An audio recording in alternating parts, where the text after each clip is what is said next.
Hello,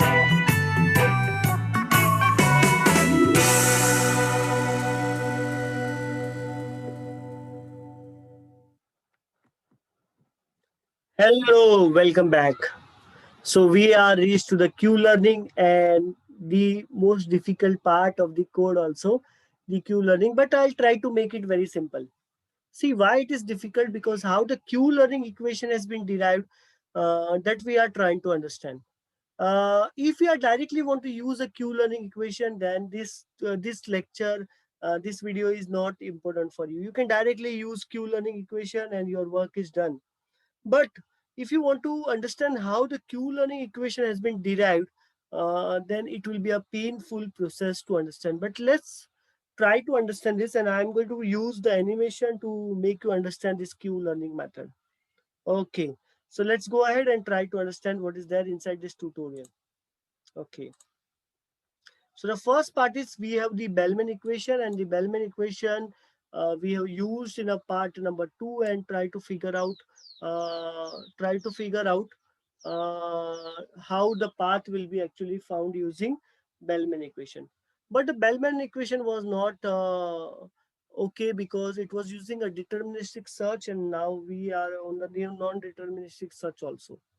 So we have taken a help of Markov decision process. So this is a value which we have calculated from Bellman equation.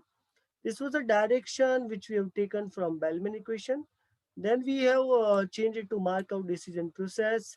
And this is basically the 0 0.8, 0 0.1, 0 0.8 is the probability multiplied by the previous values, and we got the Markov decision process.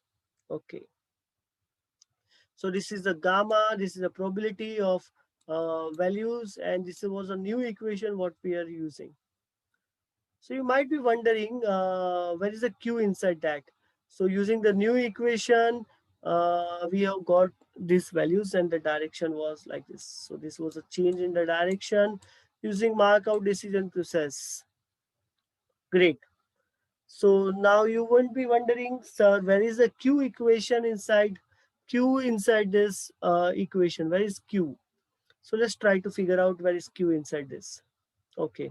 So this is the 10% probability, or it may go on this side, 10% probability it may go on this side, and 80% probability that it may go on this side. Okay. So what we are going to do, we are going to take help of our logic called as the state and action. So this is a current state of a UGV. It might take action to go on this side, it might take action to go on this side, or it might take action to go on this side. Okay, so this is basically called the three different action a UGV can take. So Q is basically the action and state logic.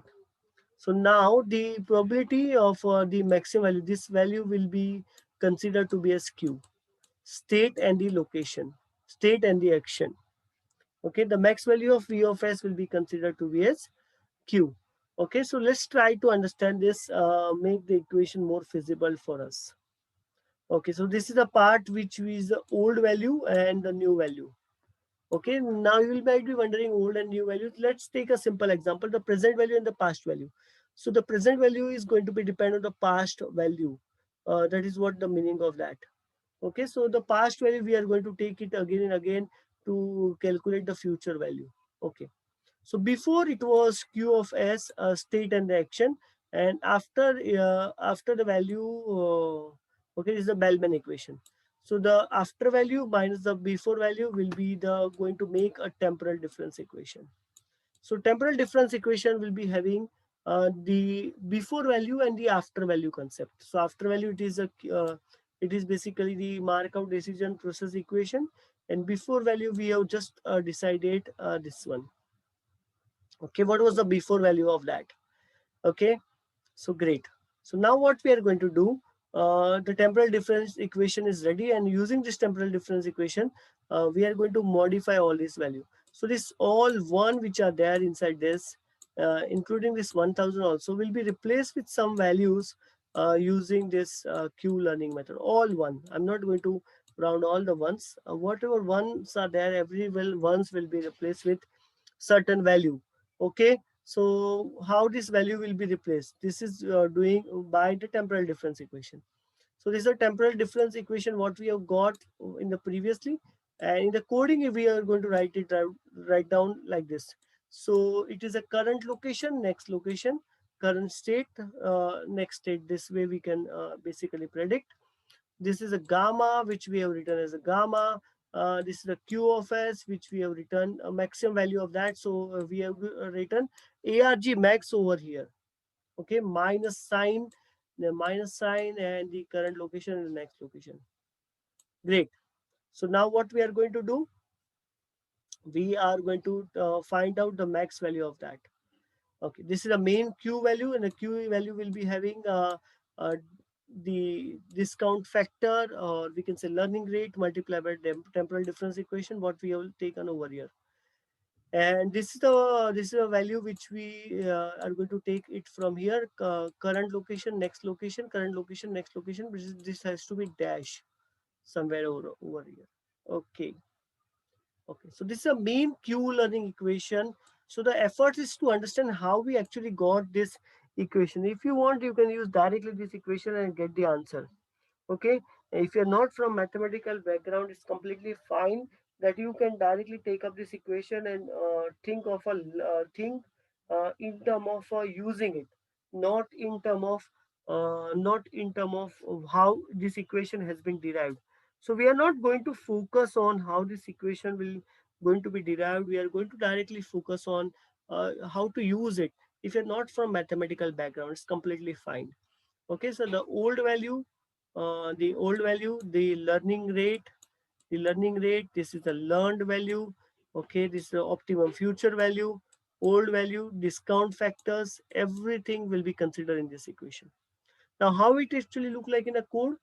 So this is a temporal difference equation, what we have seen just before. This is a Q learning method, and this is a part of a code which we have written over here for a for loop. So what is there inside? So we're going to take 1000 steps, and this will be the matrix 0 to 11 state we are going to take. So we are going to take a random movement, random action, and based on that we are going to check whether our choice was okay or not okay. If our choice was okay, random choice of the action was okay, then that will be noted down. And if the reward which we have got is not okay, then that will be undo, and that will not be considered. A very simple logic of the course, say very simple logic. Your UGV will take action, and if the action get maximum reward, that action will be noted down. If the action gets a minimum reward or negative reward, then that action will be also noted down in term of a negative reward, negative penalty, in term of a penalty. So this way your UGV basically learn.